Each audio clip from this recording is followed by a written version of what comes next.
पंच नमोकारो सब पाप प्रणाशनो मंगलानं च सर्वेषां परमं हवै मंगलम्। नमो दुर्वादिनागादि वैरिवारिवारिणे अरहते योगिनाथाय महावीरायताय पन्नगे चतुरेन्द्रे च कौशिके पादयो शुभे निर्विशेय नमस्काय शिवीरस्वामिने नमः। अज्ञानं तिमिरान्धानां ज्ञानाञ्जनशलाकया नेत्रमुन्मीलितं येन तस्मै श्री गुरवे नमः। तस्मै श्री गुरवे नमः। श्वेतपद्मासना देवी श्वेतपुष्पाभिशोभिता श्वेताम्बरधरा नित्यं श्वेतगन्धानुलेपना श्वेताक्षि शुक्लवस्त्रा च श्वेतचन्दनचर्चिता वरदेति शुक्लगन्धर्वै शशिविष्णुयशेषदा स्तोत्रेण च धा देवी गिरिधात्री सरस्वती ये पठन्ति त्रिकालं च सर्वविद्यां लभन्ते सर्वविद्यां लभन्ते।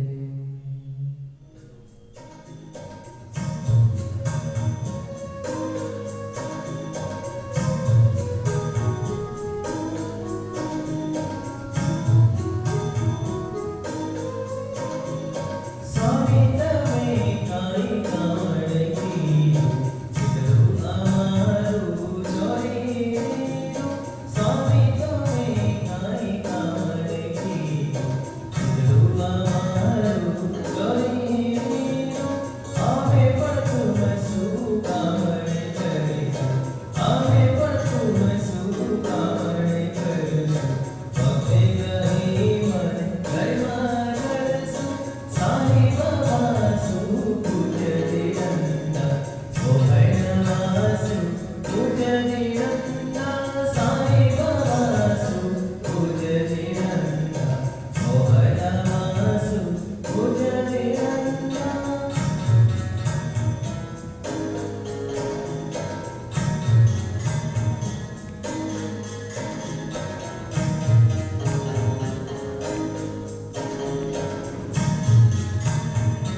संतोष स्वेषु दारेषु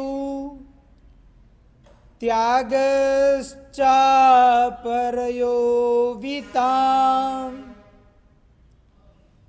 गृहस्थानां प्रथयति चतुर्थ तदुणु व्रतम्। धर्म जिज्ञासु भाइयों और बहनों, जैन शासन में श्रावक जीवन के उत्थान के लिए 36 कर्तव्य की मनोहर और अनुपम बातें बताई गई है। 36 कर्तव्य में श्रावक जीवन के एकमात्र उत्थान की, आत्महित की बातों का विवरण बताया गया है। भाग्यशाली जैन शासन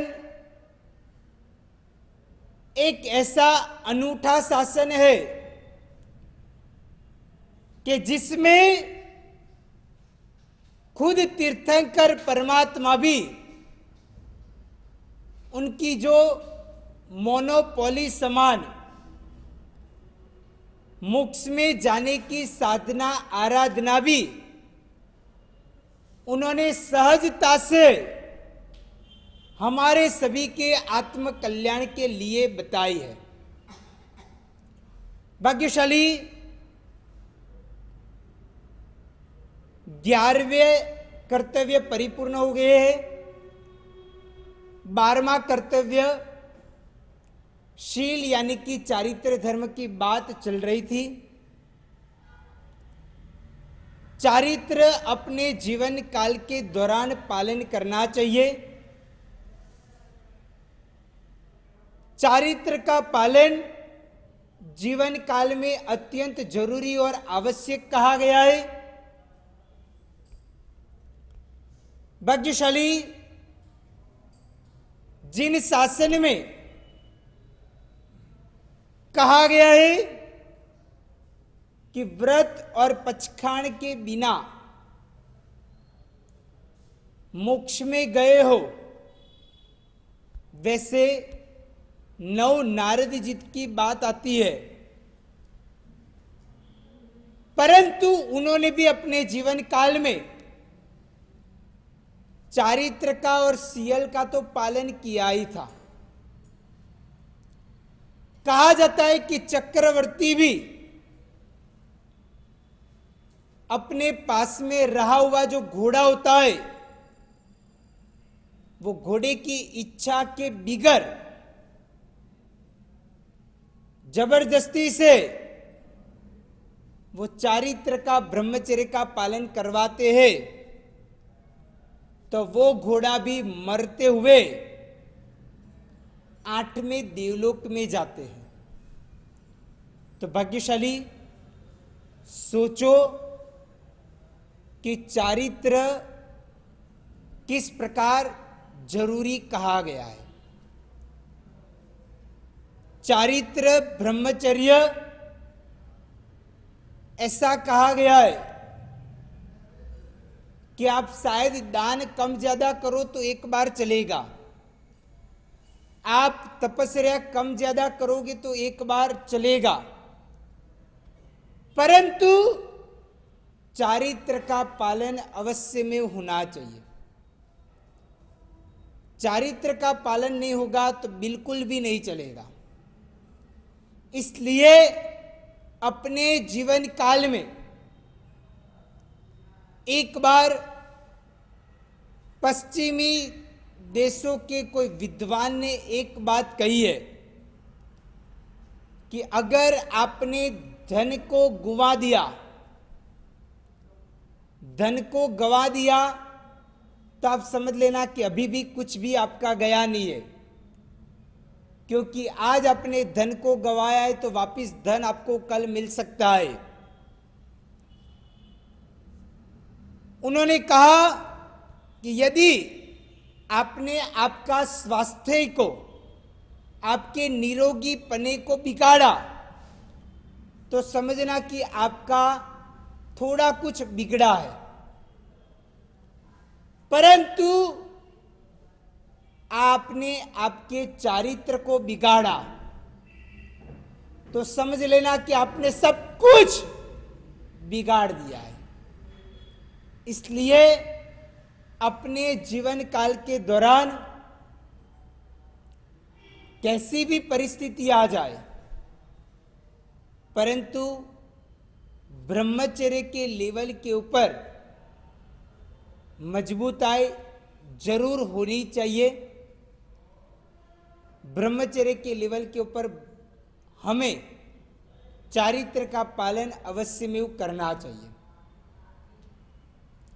ऐसी प्रकार की बात जैन शासन के अंदर बताई गई है। तो भाग्यशाली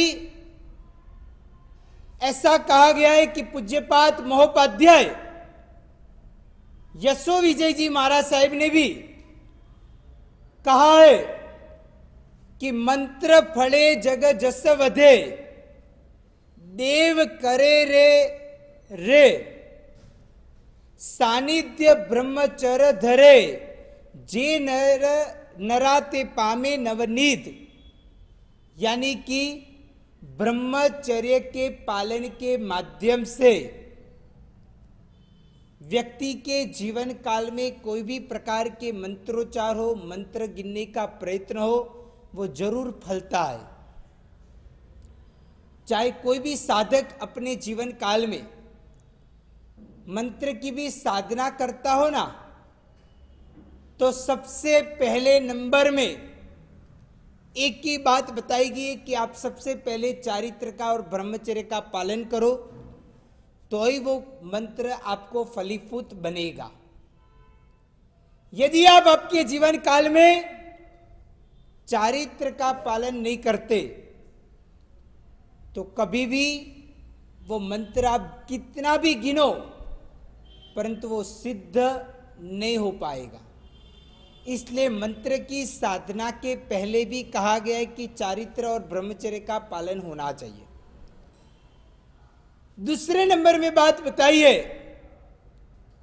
कि जग जस वधे, यानी कि जो व्यक्ति चारित्र और ब्रह्मचर्य का पालन करता है उनका पूरी दुनिया के अंदर, पूरे जगत के अंदर उनका यश जस नामना ख्याति कीर्ति सब कुछ बढ़ता है। उसके बाद कोई जस रेखा हस्त रेखा में है कि नहीं है, कुंडली में जस मिले वैसे कोई ग्रह है कि नहीं है, वो भी देखने की जरूरत नहीं है। बस आप चारित्र का ब्रह्मचर्य का पालन करो, आपको जरूर जस मिलेगा। ऐसी प्रकार की बात शास्त्रकार भगवंत बता रहे हैं। भाग्यशाली कहा गया है कि देव करे रे सानिध्य। एक बार का प्रसंग याद आ रहा है कि महासती द्रौपदी के जीवन काल में एक बार ऐसी कोई आपत्ति आई और आपत्ति के समय काल के दौरान उन्होंने जिन शासन के देवी देवताओं को याद किया और वो समय काल में उन्होंने नमस्कार महामंत्र गिना और नमस्कार महामंत्र गिनते हुए ऐसा हुआ कि ऊपर से कोई सौधर्मेंद्र का विमान जा रहा था, परंतु जैसे ही वो नमस्कार महामंत्र गिनने का शुरू किया, उनका नेटवर्क और उनका ओरा मंडल इतना मजबूत था ब्रह्मचर्य और चारित्र के कारण कि जैसे उन्होंने नमस्कार महामंत्र गिनना शुरू किया और बराबर महासती द्रौपदी के ऊपर से ही आकाश मार्ग के माध्यम से वो विमान जा रहा था और वो विमान जो तेजी से गति के माध्यम से जा रहा था वो भी द्रौपदी के बराबर मस्तक के ऊपर आते हुए वहां पे स्थिर हो गया। अभी उससे आगे जा नहीं रहा है। तब सौधर्मेंद्र ने नीचे देखा और तब पता चला कि यह कोई महासती द्रौपदी है। उनके जीवन काल में आपत्ति आई और उन्होंने नमस्कार गिनना शुरू किया है। तुरंत ही सौधर्मेंद्र ने अपने सेवक देवता को नीचे भेजा और कहा कि आप जाओ और द्रौपदी को पूछो। और द्रौपदी को पूछा तब द्रौपदी ने कहा कि और तो कुछ नहीं, परंतु मुझे एक अच्छा प्रकार का पुष्प की स्मेल और पुष्प अच्छा लगा। मैंने भीम को कहा और भीम वो लेने के लिए गया। उसके बाद अलग अलग करते करते पांचों पांडव वो नदी और बराबर बड़ा एक सरोवर जैसा है और वहां पे लेने के लिए गए, परंतु सभी के सभी अंदर चले गए। ये आपत्ति आई है तो आप इसमें से बाहर निकालो। तो तब जाते हुए वो देवता डायरेक्ट वो नदी और सरोवर के जो इष्ट देवता है उनके वहां पाताल लोक में गए और 5 पांडव वहां पे थे, उनको बाहर निकाला और वहां पे जो इष्ट देवता थे उनको बात करते हुए उनको बाहर निकालते हुए ये आपत्ति को दूर करने का प्रयत्न किया। और जैसे ही आपत्ति पूरी हुई, नमस्कार महामंत्र गिनना परिपूर्ण किया द्रौपदी ने और उसके बाद में ही सौधर्मेंद्र का आगे विमान जाने का प्रयत्न हुआ। तो भाग्यशाली सोचो कि ब्रह्मचर्य और चारित्र के अंदर कितनी ताकत रही हुई है कि वहां पे द्रौपदी महासती ने नमस्कार महामंत्र गिना तो देवताओं के भी राजा वैसे इंद्र महाराजा का सिंहासन वहां पे स्थिर हो गया। वो जा नहीं पाया जब तक उनकी आपत्ति को दूर नहीं किया, तब तक वो विमान भी आगे नहीं जा पाया। तो भाग्यशाली इसके माध्यम से ही पता चल सकता है कि ब्रह्मचर्य का पालन करना, उसका तब त्याग और तेज कुछ अलग ही प्रकार से निखर के बाहर आने का प्रयत्न होता है। भाग्यशाली दमयंती, नल और दमयंती वाली दमयंती को भी याद करते हैं ना, तो उन्होंने भी कैसा उत्कृष्ट प्रकार का चारित्र का पालन किया जिसके माध्यम से उनके जीवन काल में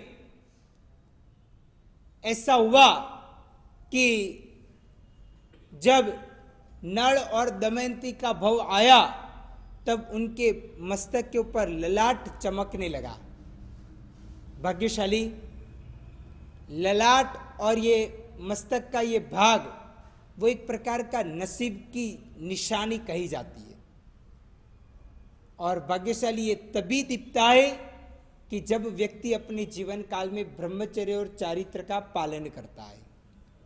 तो हमें अपने जीवन काल में चारित्र के लेवल के ऊपर आगे बढ़ने के लिए बहुत जरूरी तरीके से कहा गया है कि अपने जीवन काल के दौरान चारित्र और ब्रह्मचर्य का पालन करना।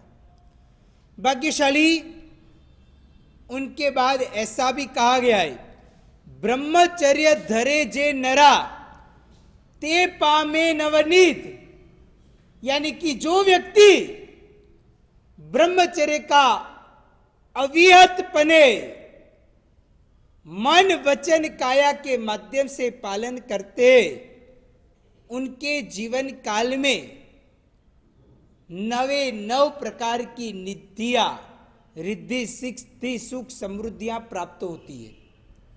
तो भाग्यशाली ऐसा कहा गया है कि एक बार का प्रसंग है, पेथर सा नाम के मंत्री हो गए और पेथर साहब मंत्री ने ब्रह्मचर्य व्रत का स्वीकार किया था। कि मैं अपने जीवन काल में जावत जीव तक, यानी कि जब तक शरीर के अंदर प्राण है तब तक मैं ब्रह्मचर्य का पालन करूंगा, ऐसा प्रकार का व्रत, नियम और पचखाण लिया था। और उनके जीवन काल में ऐसा हुआ कि जब एक बार रानी लीलावती को कुछ बुखार आया था और उनकी दासी ने पेथरसा के मंत्री को बात बात में ये बात कही कि रानी वैसी लीलावती को इस प्रकार बुखार आया है और बुखार कितना भी करो परंतु वो दूर नहीं हो पाता है।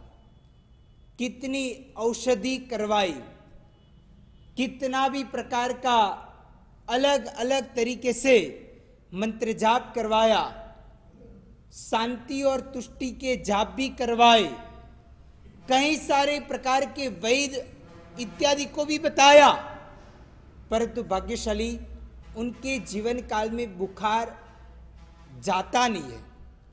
तो अभी कब क्या करना, तो तब जाते हुए दिन प्रतिदिन वो लीलावती नाम की रानी जो अपने जीवन काल में सुख लकड़ी होने के लिए जा रही है, खाना अच्छा लगता नहीं है, बेचैनी बेचैनी शरीर के अंदर लगती है, पूरा शरीर टूट रहा है, कई सारी प्रकार की तकलीफें हो चुकी है, बुखार जोरदार आ रहा है, अभी क्या करे। तो तब पेथरसा मंत्री के श्राविका ने क्या किया, तो उन्होंने पेथरसा मंत्री के जो पूजा के वस्त्र थे, वो वस्त्र में जो खेस था ऊपर का वो दिया और कहा कि यह वस्त्र आप लीलावती नाम की रानी को वहां पे ओढ़ाना, उनको पहनाना, तो कैसा भी प्रकार का आपका बुखार आपका चला जाएगा। और हकीकत में ऐसा हुआ कि जब बराबर उचित समय के ऊपर जब इस प्रकार यह वस्त्र पहनाया ना, तो उनका बुरा की बुरा बुखार गायब हो गया। यानी सीधे अर्थ में कहा जाए तो जो व्यक्ति ब्रह्मचर्य का पालन करता है, जो व्यक्ति अपना जीवन चारित्र के अंदर मन वचन काया के द्वारा परिपूर्ण करता है, उनके पहने हुए वस्त्र के अंदर भी ऐसा एक प्रभाव आता है कि कितना भी भयंकर प्रकार का रोग क्यों ना हो, परंतु वो रोग से भी मुक्ति यह उनके ब्रह्मचर्य व्रत के तप और साधना और त्याग के माध्यम से हमें अपने जीवन काल में वो हासिल हो सकता है। और कैसा भी प्रकार का वो रोग होना वो दूर हो जाता है। तो ये ब्रह्मचर्य व्रत का ही प्रताप कहा जाता है। तो भाग्यशाली हमें अपने जीवन काल में वैसा प्रकार का ब्रह्मचर्य का पालन करना चाहिए, वैसी प्रकार की साधना और आराधना के अंदर जुड़ना चाहिए कि हमें भी अपने जीवन काल में कैसा भी प्रकार का वैसा रोग होना तो वो ब्रह्मचर्य व्रत के द्वारा वो चला जाता है। भाग्यशाली ऐसा कहा गया है कि कोई व्यक्ति 1 करोड़ सोना मोहर का पर डे हर रोज दान देता हो, या तो फिर 7 मंजिले वाला बड़ा सा तोतिंग देव विमान के समान सुवर्ण का जिनाले भी बना दे, तो भी अपने जीवन काल के अंदर जितना पुण्य नहीं लगता है ना, इतना ब्रह्मचर्य व्रत के द्वारा उतना पुण्य लगता है। यानी कि यदि आप आपके जीवन काल में इतना सारा दान दो ना, उससे भी ज्यादा महत्व ब्रह्मचर्य व्रत का बताया गया है कि बस अधिक से अधिक चारित्र और ब्रह्मचर्य का पालन करना चाहिए। भाग्यशाली गृहस्थ के लिए कहा गया है कि आप देशवीरती के अंदर हो, तो उनके लिए कहा गया है कि आप आपके जीवन काल में एक श्राविका या पत्नी नाम के पात्र के साथ अपने जीवन को व्यतीत करने का बुला गया है, यानी कि उनमें संतोष प्राप्त करना चाहिए।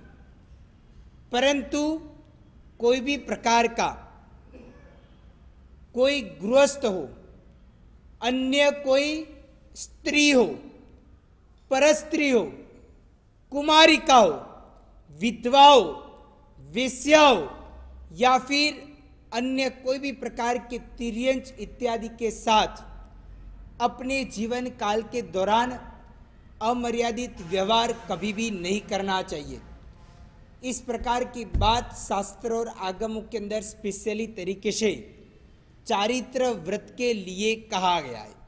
तो भाग्यशाली बोला गया है कि आप आपके जीवन काल में जितना चारित्र का पालन करोगे उतना ही आपका तप और त्याग निखरेगा, अधिक से अधिक आपके जीवन काल के अंदर चमक भी आ पाएगी।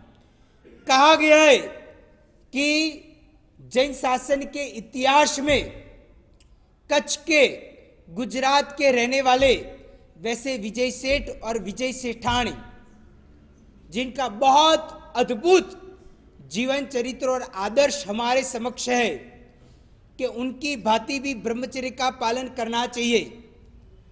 उन्होंने किस प्रकार ब्रह्मचर्य का पालन किया कि शास्त्र के अंदर भी उनका नाम आ चुका है। भाग्यशाली कहा गया है कि वो विजय नाम के सेठ थे। कच्छ के अंदर कोई छोटे से गांव के अंदर अपना जीवन व्यतीत करते थे, और वो विजय नाम के सेठ जब छोटी उम्र के अंदर गुरु भगवंत के पास गए, गुरु भगवंत के पास पढ़ाई करते थे, ब्रह्मचर्य का कुछ उन्होंने बात सुना, चारित्र की बात सुनी, और उनके मन के अंदर तभी से विचार आया कि मुझे भी चारित्र का पालन करना है, मुझे भी आत्मा का कल्याण करना है। और इसलिए वो चारित्र का पालन करने हेतु यह विजय सेठ ने ऐसा नियम लिया कि मैं दीक्षा तो नहीं ले सकता, परंतु मैं गृहस्थ जीवन व्यतीत करते हुए भी कुछ दिनों के दौरान चारित्र का पालन करूं, ऐसा कुछ नियम होना चाहिए। और इसलिए गुरु भगवंत के मुखारविंद के द्वारा उन्होंने नियम लिया कि महीने के अंदर 2 पक्ष आता है, एक शुक्ल पक्ष जिनको सुद पक्ष कहा जाता है, और दूसरा है कृष्ण पक्ष जिनको वद पक्ष कहा जाता है। तो मैं एक नियम लेता हूं, शुक्ल पक्ष के दौरान मैं मेरे जीवन काल में ब्रह्मचर्य का पालन करूंगा, ऐसा उन्होंने नियम लिया। इस साइड वही नगर के अंदर विजया नाम की सेठानी थी, यानी कि कोई छोटी सी सेठानी तो बाद में हुई, पहले कोई कुमारिका थी, छोटी बालक स्वरूप के अंदर थी।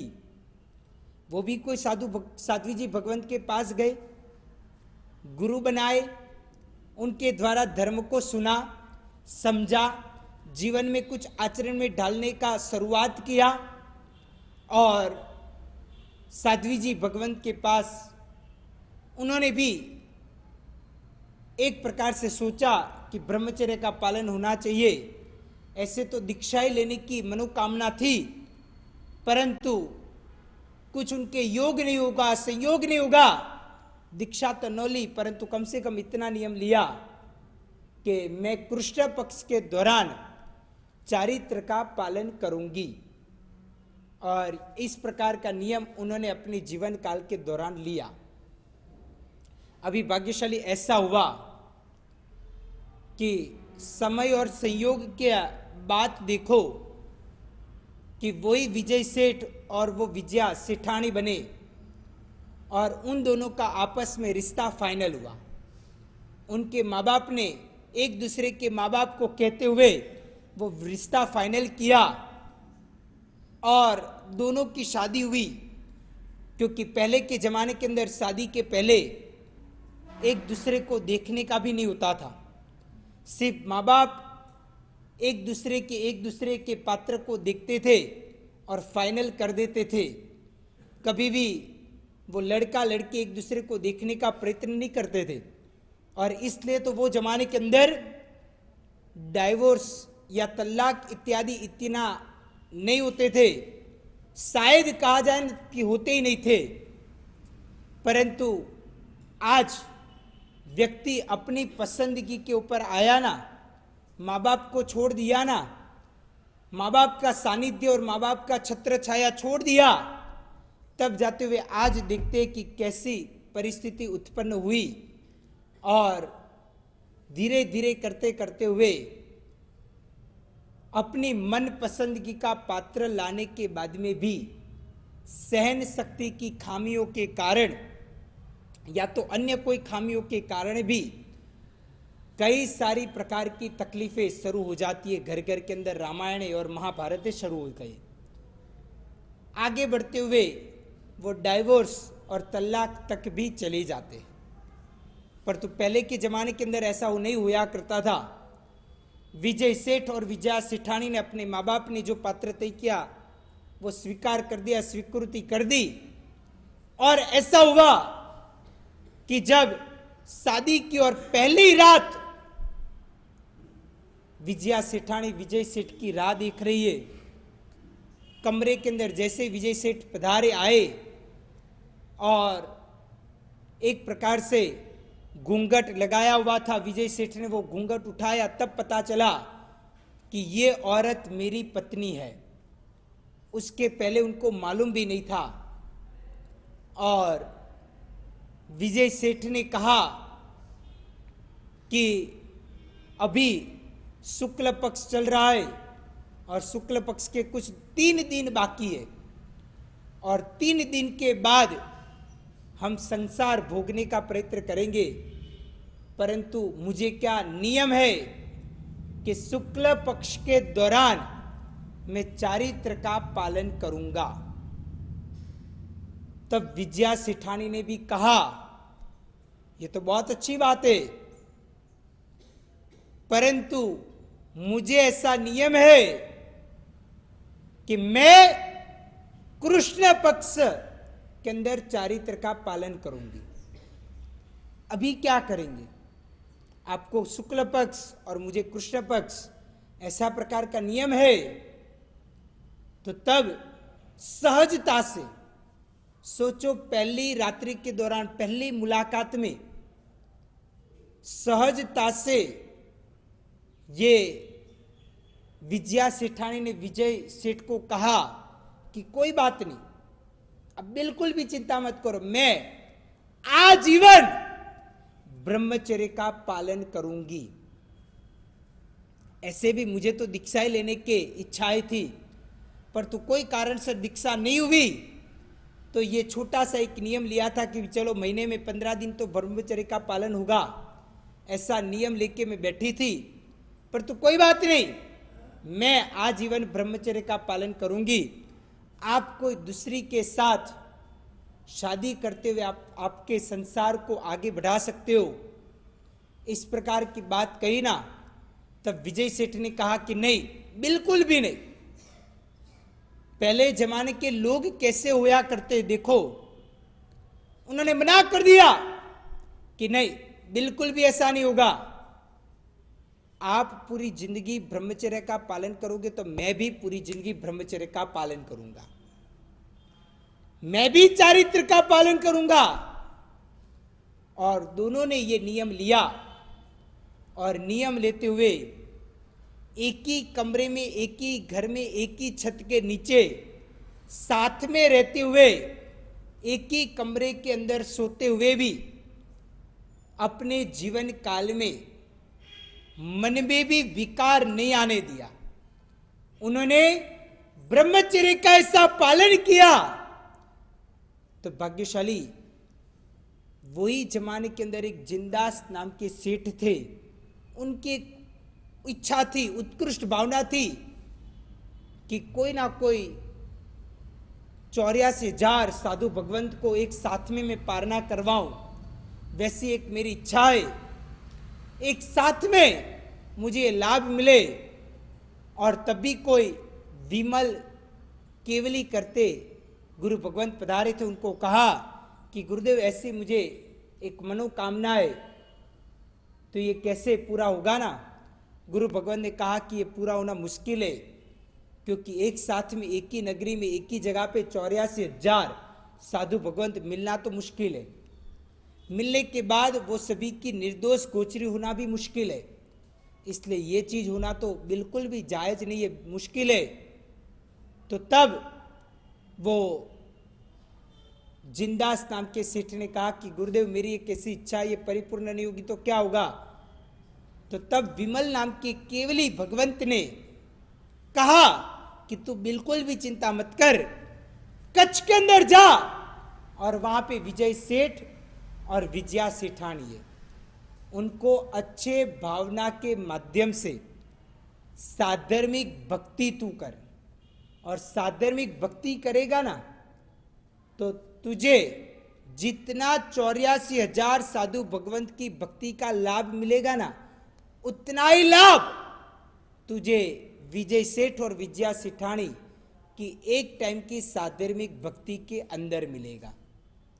और ये बात सुनते हुए वो आश्चर्यचकित हो गया और विजय सेठ और विजया सेठानी के पास कच्छ के अंदर जाते हुए उनको विनती की और उनकी साधर्मिक भक्ति करते हुए उतना लाभ प्राप्त करने का प्रयत्न किया। तो सोचो भाग्यशाली कि ब्रह्मचर्य व्रत के अंदर, चारित्र धर्म के अंदर इतनी सारी ताकत बताई हुई है, यानी कि इतना एक प्रकार का पावर ब्रह्मचर्य व्रत के अंदर अंतर्गत बताया गया है।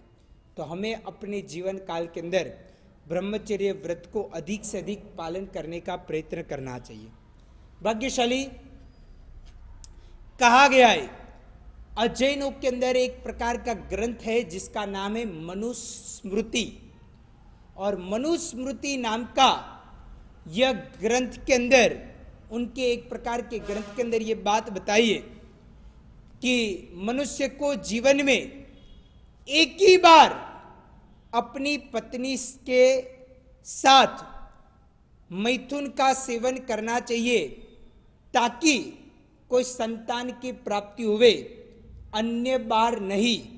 ऐसा बात स्पष्टपने से लिखी गई है, यानी कि मात्र की मात्र आपकी यह पीढ़ी दर पीढ़ी बढ़े, संतान संतति की प्राप्ति हुए, उसके लिए ही सिर्फ एक बार ऐसा प्रकार का अजैनों के अंदर मनुस्मृति नाम के ग्रंथ के अंदर इस प्रकार की बात बताई है। बाकी तो पूरी जिंदगी ब्रह्मचर्य का पालन करना ही चाहिए, इस प्रकार की बात बताई गई है। सोचो भाग्यशाली कि स्वस्त्री के लिए, पत्नी के लिए भी वहां तक एक ही बार की बात बताई है, तो अन्य स्त्रियों की तो बात ही नहीं है। तो भाग्यशाली इस प्रकार अपने जीवन काल के अंदर ब्रह्मचर्य व्रत का पालन करने का विधान कहा गया है। तो भाग्यशाली इस प्रकार उत्कृष्टपने से कहा गया है कि चतुर्थ व्रत ऐसा एक व्रत है कि जो व्रत का पालन करते हुए व्यक्ति अपने जीवन काल के दौरान आत्मा का कल्याण कर सकता है। 5 अलग अलग प्रकार के महाव्रत बताए, उसमें भी सबसे महत्वपूर्ण और जिसके ऊपर ज्यादातर तरीके से भार दिया गया है ना, वैसा प्रकार का यदि कोई व्रत है तो वो ब्रह्मचर्य ही कहा गया है।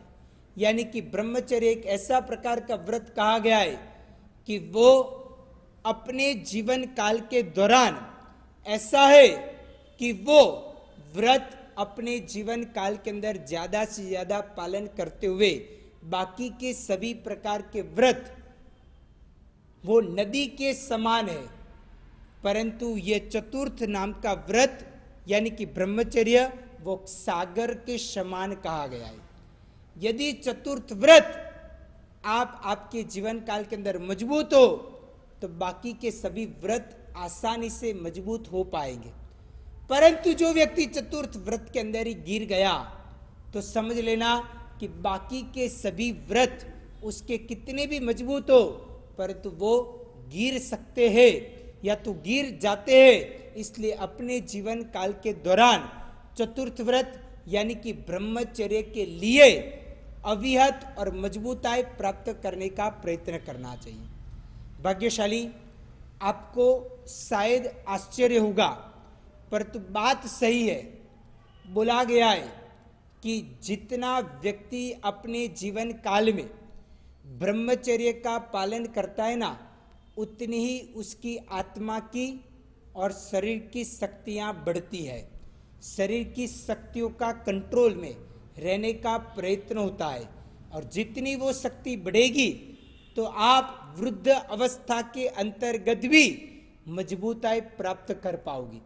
कई सारे बहनों को, कई सारे भाइयों को भी एक प्रकार के ख्वाब होते कि हम कितनी भी उम्र वाले हो जाए तो अभी हम भर जवान है, ऐसा प्रकार का एक महसूस होना चाहिए। तो अभी हमारी पांचों पांच इंद्रिय मजबूत होनी चाहिए, अच्छी होनी चाहिए। और इस प्रकार कई बार मन के अंदर ख्वाब आते, कई बार मन में विचार आते, परंतु भाग्यशाली इनके लिए कहा गया है कि आप जितना ब्रह्मचर्य का मजबूत पालन करोगे उतना आपके जीवन काल के दौरान ये शक्तियाँ मजबूताई पूर्वक रह पाएगी। और इसीलिए अपने जीवन काल के दौरान ब्रह्मचर्य का पालन करना अत्यंत आवश्यक तरीके से कहा गया है। भाग्यशाली, हमारे 45 आगमों के अंदर श्री भगवती सूत्र नाम के जो आगम है उसके अंदर स्पष्टपने से ये बात बताई गई है कि महुण संतना रुडो हणेई नवलख सुहुम जीवाणम, यानी कि मैथुन का सेवन करने वाला व्यक्ति 9 लाख सूक्ष्म जीवों की हत्या करने का पाप बांधता है। भाग्यशाली, सोचो कि एक बार मैथुन सेवन के माध्यम से 9 लाख सूक्ष्म जीवों कि वहाँ पे कत्ले आम हो जाती है। तो हमें अपने जीवन काल के दौरान ऐसे तो अभयदान के लिए, ऐसे तो पर्युषण के दौरान पहला ही नंबर का कर्तव्य हमारी प्रवर्तन अहिंसा का पालन करना, अहिंसा परमो धर्म, इस प्रकार के स्लोगन या तो नारे लगाते हैं। तो भाग्यशाली सोचना चाहिए कि इस प्रकार के नारे लगाते हुए हम अपने जीवन काल के दौरान क्या कर रहे, कैसी परिस्थिति के अंदर रह रहे, उसको थोड़ा विचार और विमर्श के ऊपर भी लाना चाहिए। भाग्यशाली, हो सके उतना ब्रह्मचर्य का पालन करना चाहिए और ब्रह्मचर्य का जितना मजबूत पालन होगा ना उतना ही आपके जीवन काल के अंदर भाग्य आपका बढ़ेगा। क्योंकि इतना हिंसा का पालन नहीं होगा तो इतना दुख आपके जीवन काल में कम आएगा। और भाग्यशाली, हकीकत में कहूँ ना, आपको कई बार आश्चर्य होगा, परंतु बात सही सही और प्रैक्टिकल कहना चाहता हूँ। तो भाग्यशाली, ऐसा भी लिखा हुआ है हमारे शास्त्र के अंदर, ऐसी भी बात लिखी हुई है कई जगहों के अंदर कि जो व्यक्ति अपने जीवन काल में ज्यादा से ज्यादा ब्रह्मचर्य का पालन करता है, चारित्र का पालन करता है और बस सिर्फ संतान प्राप्ति के लिए ही वो अपने जीवन काल में मैथुन इत्यादि का सेवन करता हो, मात्र संतान के लिए, अन्य कोई कारण से नहीं, तो उनके जीवन काल में वो संतान कैसे पकते? तो कहा गया है कि उनके संतान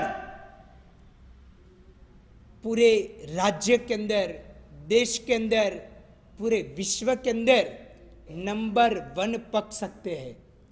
याद करो अंजना सुंदरी को, याद करो बड़ी बड़ी सतियों को जिनके पुत्र कैसे पके थे। अंजना सुंदरी का पुत्र कैसा बलिष्ठ पका, कितना ताकतवर पका, कितना जबरदस्त तेजस्वी पका। उसका मूलभूत एक कारण ये ब्रह्मचर्य व्रत ही कहा जाता है कि अंजना सुंदरी, अरे मिच्छामिदुक्कम, हनुमान के माता अंजना सुंदरी और उनके पिता, वो दोनों ने अपने जीवन काल के दौरान 12-12 साल तक, शादी के बाद में भी 12 साल तक ब्रह्मचर्य का पालन किया।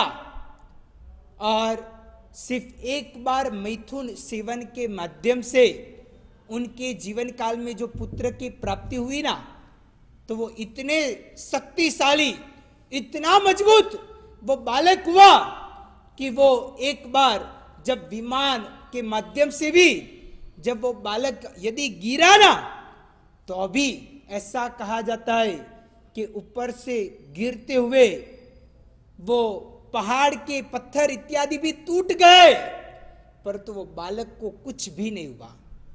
सोचो भाग्यशाली, कुछ ही दिन का जन्म लिया हुआ बालक के अंदर इतनी ताकत कहां से आई?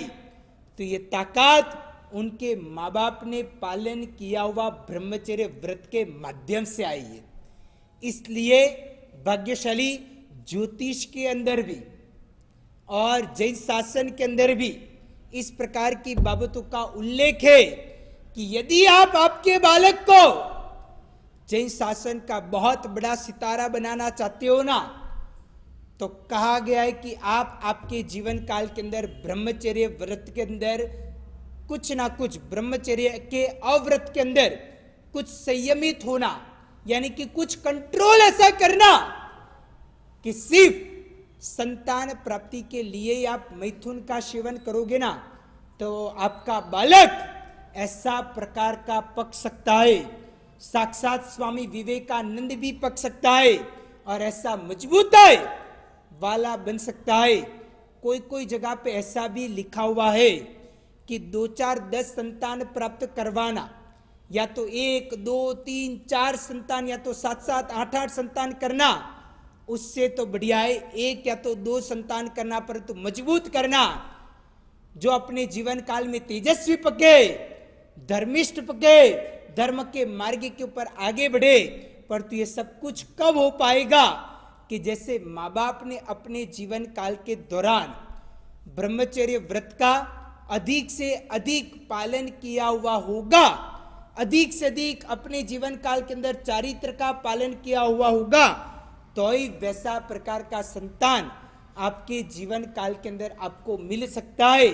नहीं तो आजकल के संतान कई सारे ऐसे दिखते हैं ना, बेचारे माई कांगले होते, थोड़ा बोलो कि इधर से उधर जाना है, उधर से उधर दौड़ना है, और उसके अंदर तो थक जाता है। तो ये सब कुछ दिखाई देता है कि कहीं ना कहीं कुछ ना कुछ खामियां रह चुकी है, और वो खामियों के कारण संतान के अंदर भी ये खामियां दिखने का प्रयत्न होता है।